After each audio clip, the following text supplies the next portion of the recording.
आराफ काफिर लोगों को जिन्हें उनकी सूरतों से शनाख्त करते होंगे पुकारेंगे और कहेंगे कि आज न तो तुम्हारी जमात ही तुम्हारे कुछ काम आई और न तुम्हारा तकब्बुर ही सूदमंद हुआ।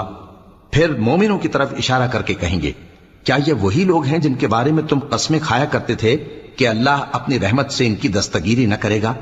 तो मोमिनो, तुम बहिश्त में दाखिल हो जाओ, तुम्हें कुछ खौफ नहीं और न तुमको कुछ रंजो गम होगा। और दोज़खी बहिश्तियों से गिड़गिड़ा कर कहेंगे कि किसी कदर हम पर पानी बहाओ, या जो रिस्क अल्लाह ने तुम्हें इनायत फरमाया है उसमें से कुछ हमें भी दो। वो जवाब देंगे कि अल्लाह ने ये दोनों नेमतें काफिरों पर हराम कर दी हैं, जिन्होंने अपने दीन को तमाशा और खेल बना रखा था और दुनिया की जिंदगी ने उनको धोखे में डाल रखा था। तो जिस तरह ये लोग अपने इस दिन के आने को भूले हुए और हमारी आयतों से मुनकिर हो रहे थे, उसी तरह आज हम भी इन्हें भुला देंगे। और हमने इनके पास किताब पहुंचा दी है जिसको इल्म दानिश के साथ खोल खोल